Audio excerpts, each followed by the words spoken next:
Hey, what's up, guys? This is Phil again. Today I'll be showing you what I've been up to this past summer. I just put an addition in my shop, and it took me a good part of the summer and the fall because I ended up doing everything myself.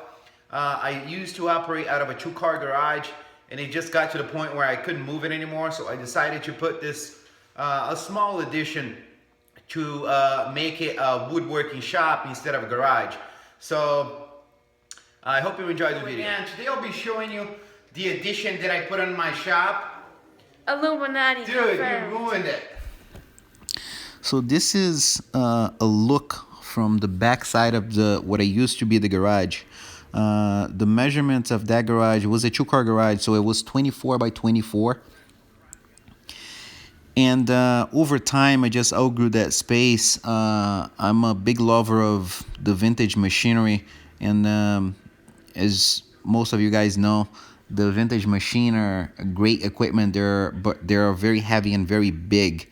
So over time, I had to do something. My intentions were to put a post and beam barn in a property, but I was gonna have to put a new driveway in and a new utilities, so it was gonna end up costing me a lot more money than I had. So this is how I went about it. I ended up hiring somebody, a contractor, to do the foundation for me because I never stopped working while I was doing this rental.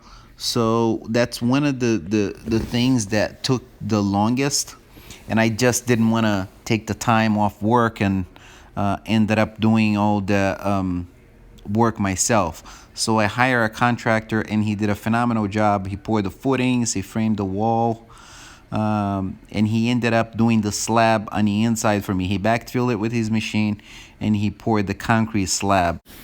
During this period, well, he was working on the outside doing the foundation. I was getting all the prep work inside. I had to build a temporary wall on this backside because I had to install a triple LVL girder to pick up that load that was from the roof on the backside of the garage.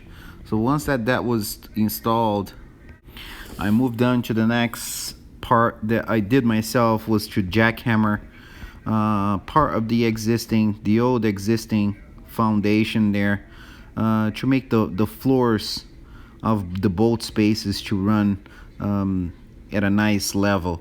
So once that was done, it was time to backfill and pour the concrete floor, which is a decision that I made. I wasn't gonna frame anything until that part was done because I wanted to use that as a surface to frame the walls and make it easier on myself. So after that was done, it was much easier to start framing everything, prepping the walls, and that was relatively quick process. I ended up framing the walls, I think it was mostly on the weekends, framing that up, and I had a friend of mine come over to help me with the rafters.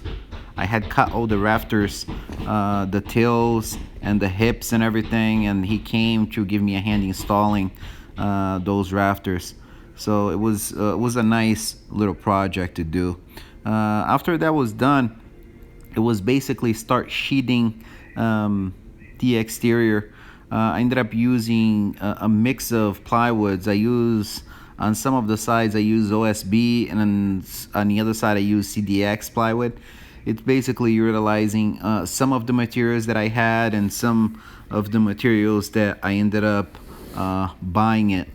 I kept two of the walls with the windows. One of the walls I put two windows, and one of the walls on the south side I ended up adding a door, which is a much easier access to the garage instead of the double head, because I didn't have access to the garage. Every time I had to go in and out, I had to raise and lower the garage. So they came out very nice.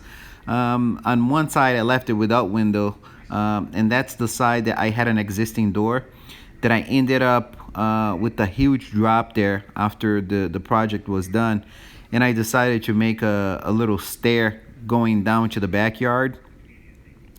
And I did that myself as well. It was a nice little project.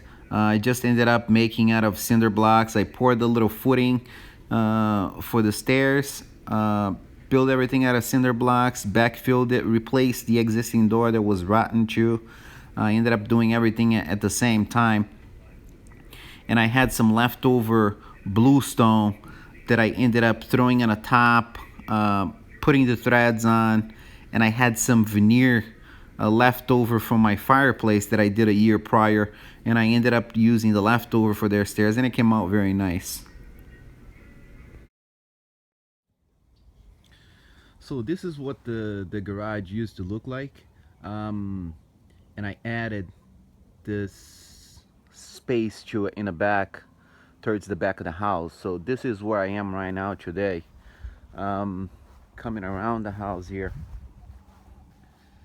I ended up using the siding that I removed from the back of the house on the side so it would blend in nice. And since this is like a thin siding, I couldn't find it anywhere, so I ended up matching with the vinyl, which is gonna be okay. I'm just gonna have to paint it to match the rest of the house. But this is where I am today after all the addition was done. Coming around the house, I ended up replacing that back door. Replacing that back door and doing that step. I gotta extend the patio.